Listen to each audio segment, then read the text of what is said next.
Bismillahirrahmanirrahim. Assalamualaikum warahmatullahi wabarakatuh. Saya Prilyasa Basyari, NPM 0651142269. Di sini saya akan melakukan seminar hasil penelitian dengan judul Rancang Bangun Sistem Monitoring Kinerja Solar Tracking System untuk peningkatan efisiensi panel surya berbasis IoT. Sebelumnya terima kasih kepada pembimbing utama saya, Dr. Sri Setianingsih, DRA MSI, serta pembimbing pendamping Muhammad Iqbal Suryansah, Eskom Mkom. Latar belakang. Tahun 2050, Badan Pengkajian dan Penerapan Teknologi (BPPT) memprediksi bahwa energi listrik merupakan energi kebutuhan terbesar kedua setelah bahan bakar minyak, yakni sebanyak 29% atau naik rata-rata 5,9% per tahunnya. Maka dari itu perlu adanya sumber alternatif untuk mendapatkan suplai energi listrik. Salah satu solusi yang digunakan untuk mengatasi masalah pemberdayaan energi listrik adalah dengan penggunaan panel surya. Tapi karena menggunakan energi dari matahari, sulit untuk memprediksi seberapa banyak energi yang mampu dihasilkan oleh panel surya. Energi yang dihasilkan juga ditentukan oleh beberapa kondisi lingkungan di mana sebuah panel surya berada, seperti intensitas cahaya matahari, suhu, arah datangnya sinar matahari, dan spektrum cahaya matahari. Penting juga untuk melakukan monitoring kinerja pada panel surya, karena dengan menggunakan perangkat komputer, diharapkan sistem mampu bekerja dengan respon waktu yang lebih cepat dan mampu memonitor setiap saat agar penggunanya nanti bisa melakukan tindakan berdasarkan prosedur yang telah ditetapkan nantinya. Berdasarkan latar belakang tersebut, maka penelitian ini akan merancang sebuah solar tracking system yang dapat mengikuti arah sinar matahari sehingga sistem penggerak panelnya jadi lebih dinamis. Kemudian untuk sistem monitoringnya akan menggunakan modul INA 219 untuk mengukur dua parameter sekaligus, yaitu tegangan dan arus, serta menggunakan modul G302 untuk mengukur nilai intensitas cahayanya. Baik, tujuannya adalah untuk membuat rancang bangun sistem monitoring kinerja solar tracking system untuk peningkatan efisiensi panel surya berbasis IoT. Ruang lingkup. Yang pertama, solar tracking system akan dibuat dalam bentuk prototype. Yang kedua, penggunaan IoT untuk memonitoring kinerja panel surya. Yang ketiga, yang dimonitoring itu ada intensitas cahaya, tegangan, arus, dan daya. Yang keempat, sistem nanti akan menggunakan dua motor servo sebagai penggerak. Yang kelima, solar panel yang digunakan nantinya akan memiliki ukuran 10 WP watt peak. Yang keenam, baterai dan panel surya akan dikontrol oleh solar charge controller untuk mengontrol keadaan baterai. Manfaat. Yang pertama, akan memberikan kemudahan dalam memonitoring intensitas cahaya, tegangan, arus, daya, dan pada panel surya dengan IoT, sehingga dapat diakses dari jarak jauh bila sedang tidak berada di tempat panel surya berada. Yang kedua, menghasilkan penyimpanan daya yang lebih optimal karena panel surya dapat mengikuti arah sinar matahari yang paling tinggi intensitas cahayanya. Yang ketiga, penyimpanan daya listrik menggunakan tenaga surya tentunya lebih ramah lingkungan. Penelitian terdahulu yang pertama ada pada tahun 2017, Dewa Gede Dede Pramana dengan judul Rancang Bangun Sistem Monitoring Kinerja Panel Surya Berbasis Microcontroller Mega 328. Yang kedua dilakukan oleh Mariana Eka Pratiwi Hidayat tahun 2018 dengan judul Prototype Otomasi Pengendali dan Penyimpanan Daya Listrik Berbasis Tenaga Surya dengan menggunakan Arduino Uno. Yang ketiga oleh Kodrat Wirawan Fauzi tahun 2018 dengan judul Perancangan dan Realisasi Solar Tracking System untuk Peningkatan Efisiensi Panel Surya Menggunakan Arduino Uno. Ini ada tabel perbandingan penelitian yang dilakukan oleh saya dan ketiga yang tadi. Metode penelitian yang digunakan adalah hardware programming. Ini adalah project planning. Yang sebelah kiri ada gambar perancangan arsitekturnya. Selanjutnya ada gambar diagram blok sistemnya. Nah, ini ada gambar perancangan konfigurasi model. Baik sensor-sensor yang terhubung itu adalah modul Lina 219, G302, LDR. Itu akan terhubung ke Arduino Uno.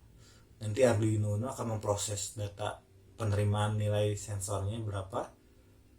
Nah, nanti outputnya dari LDR itu akan memberikan output ke motor servo untuk menggerakkan panel surya. Nah, data-datanya akan dikirim ke node MCU untuk dikirim ke web server. Panel surya itu langsung terhubung ke solar charge controller. Nanti solar charge controller akan ke baterai dan ke inverter. Nah, ini ada mechanical design-nya. Gambar yang sebelah sini itu adalah keseluruhannya. Nah, nampak atas di sini ada letak sensor G302-nya untuk intensitas cahaya. Yang sebelah sini itu adalah LDR-nya untuk sistem solar tracking systemnya. Nah, ini adalah letak servonya, akan membentuk X dan Y ya, dual axis. Ini ada electrical design-nya. Jalur merah adalah pin VCC atau jalur positifnya. Jalur hitam adalah pin ground-nya atau jalur negatif. Yang kuning adalah pin datanya. Jadi datanya itu terhubung kemana sih?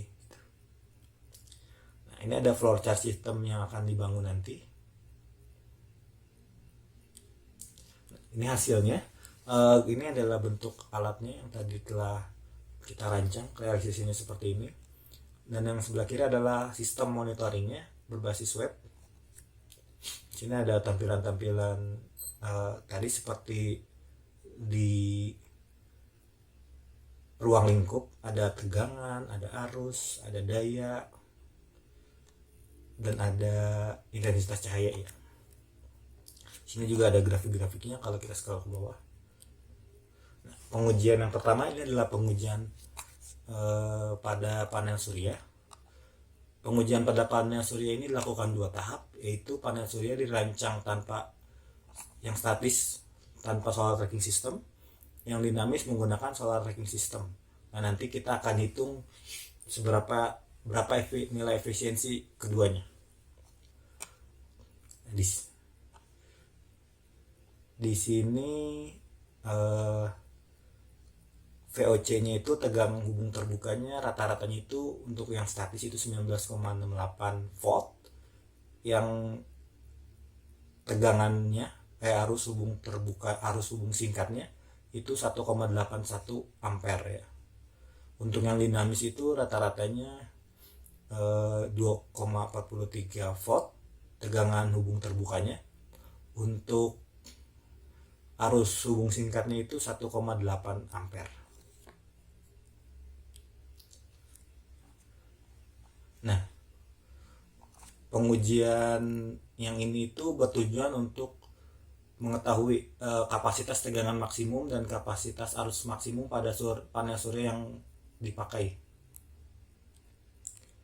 Selanjutnya adalah pengukuran VM tegangan tanpa beban dan VP tegangan tanpa beban, VM tegangan berbeban, arus berbeban IM, dan P-nya dayanya. Sini rata-rata pengujiannya untuk yang ini juga sama ya, dilakukan dengan secara statis dengan dinamis tanpa solar tracking system dan menggunakan solar tracking system. Rata-ratanya itu tegangan tanpa bebannya itu yang tanpa menggunakan solar tracking system itu 13,30 volt. Tegangan berbebannya 13,17 volt, arusnya 1,2 ampere, wattnya 15,80 watt dayanya. Untuk yang dinamis menggunakan solar tracking system,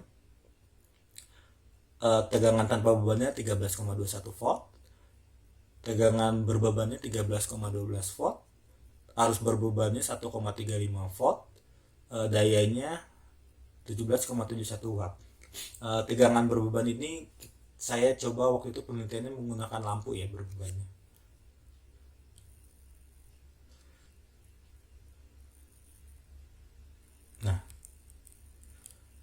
Selanjutnya ini adalah efisiensi panel surya. Untuk menentukan besarnya efisiensi panel surya, kita harus mengetahui terlebih dahulu total daya fotonnya atau Pin-nya, dan faktor pengisiannya atau fill factor. Di sini kita mencari Pin-nya dan mencari FF-nya, fill faktor pengisian. Nah, untuk mencari Pin ini kita membutuhkan luas permukaan surya panel surya, dan intensitas sinar global saat radiasi maksimum. Luas panel surya ini didapatkan setelah dihitung itu 0,1064 meter persegi. Untuk intensitas sinar global saat radiasi maksimum itu ada pada nameplate panel suryanya di belakangnya, itu sebesar 1000 watt per meter persegi. Ini panel suryanya yang tadi ya 10 WP watt peak. Nah, setelah didapatkan tadi luasnya, intensitas sinar globalnya, nah di sini ada spesifikasi panel suryanya. Ini didapat dari perhitungan yang tadi ya, ambil rata-rata yang ini ya, dari pengujian sebelumnya dapatkan data seperti ini. Nah, baru kita bisa menghitungnya. Nah, di sini ada cara menghitung fill factor. Didapatkan untuk statis itu 0,44, untuk yang dinamis 0,48. Nah, untuk efisiensinya seperti ini. Pout ini adalah 19,68. Ini ya VOC, tegangan arus terbuka. VOC tegangan hubung terbuka, terus dikali 1,81 ini. ISC arus hubung singkat dikali 0,44. 0,4 adalah fill factor atau faktor pengisian, dibagi Pin itu adalah tadi luas panel surya dikali dengan intensitas sinar global saat radiasi maksimum dikali 100%, didapatkan nilai 14,72%. Untuk efisiensi panel surya yang dinamis itu sama cara penghitungannya, dan didapatkan nilai hasil 16,59%. Jadi efisiensi pada panel surya itu secara umum adalah 12-19%, tergantung pada kondisi solar panelnya. Nah, dari pengujian ini didapat bahwa yang tadi yang statis itu 14,72%, yang dinamis itu 16,59%. Maka terjadi peningkatan efisiensi panel surya jika kita menggunakan solar tracking system ya. Nah, selanjutnya adalah pengujian solar charge controller. Hasil pengujian pada tabel ini bahwa tegangan yang melewati solar charge controller berkisar 12 volt ya, tegangan yang keluarnya. Artinya solar charge controller dapat menjaga nilai tegangan yang masuk dari panel surya, karena ini penting agar konsumsi atau alur arus listrik yang masuk ke baterai itu stabil. Karena kan kalau naik turun tidak stabil ini akan cepat rusak nanti ke baterainya ya. Jadi solar charge controller bekerja dengan baik. Nah, di sini adalah pengujian modul INA 219. Tadi modul INA 219 ini berperan sebagai mencari tegangan, pembaca tegangan dan pembaca arus. Nah, di sini rata-rata galat errornya untuk ini adalah hasil pembacaan sensor. Ini adalah hasil pembacaan manual menggunakan multimeter. Di sini galat errornya untuk yang pengukuran tegangan volt itu sebesar 0,27%. Nah, dan arus itu 2,01%. Nah, di sini galat pembacaan arus di atas 1% ya. Hal ini diakibatkan karena pengukurannya yang kecil nilainya, dan keterbatasan alat ukur juga yang dia hanya bisa mengukur yang ini yang saya pakai itu dapat mengukurnya cuma 2 angka di belakang koma aja. Jadi mungkin karena itu galatnya itu bisa di atas 1%. Nah, ini adalah pengujian sensor G302 untuk mengukur seberapa besar intensitas cahayanya. Pada grafik bisa kita lihat warna biru ini adalah intensitas cahaya dari sensor, dan yang orange adalah pembacaan dari intensitas cahaya di luxmeter. Dari grafik dapat dilihat bahwa pembacaan GY dari G302 dari sensor yang digunakan dengan luxmeter ini relatif sama ya, karena nilainya juga hampir sama dengan memiliki galat 0,66%. Jadi bisa disimpulkan juga pengujian sensor G302 untuk menghitung intensitas cahaya matahari seberapa besar luxnya itu dapat bekerja dengan baik juga gitu. Nah, kesimpulannya, sistem monitoring yang dibuat mampu untuk menampilkan data yang telah didapat berupa grafik dan nilai dari intensitas cahaya, tegangan, arus, daya, dihitung terhadap waktu pada halaman website tadi yang dihasil tadi halaman websitenya. Yang kedua, solar charge controller berfungsi menjaga tegangan yang masuk dari panel surya sesuai dengan tegangan kerja baterai, yaitu sekitar kurang lebih 12 volt. Data pengukuran yang ditampilkan mempunyai waktu update 5 detik. Nah, jadi update data dari pengiriman dari sensor diproses menggunakan Arduino, terus diterima oleh NodeMCU melalui jalur RTX serial. Nah, itu update-nya setiap 5 detik sekali ya di webnya. Nah, sedangkan untuk dual axis solar tracking sistemnya, daya yang dihasilkan oleh panelnya juga cukup stabil sehingga dapat dikatakan bahwa sistem tracking sistemnya bekerja dengan baik dan bisa meningkatkan efisiensi seperti tadi ya, dari 14,72 ke 16,959%. Baik, sarannya berdasarkan percobaan dan pengujian yang telah dilakukan, saran yang diberikan itu yang pertama, motor servo itu bisa diganti dengan torsi yang lebih besar, karena sebenarnya ini sudah cukup seperti ini, tapi untuk durabilitas atau ketahanan lamanya disarankan lebih kuat lagi, apalagi menggunakan solar panel berukuran lebih besar gitu beratnya dan bobotnya dan luas permukaannya, dan bisa menggunakan kontrol PID sebagai penentu sudutnya. Kontrol PID ini digunakan untuk dual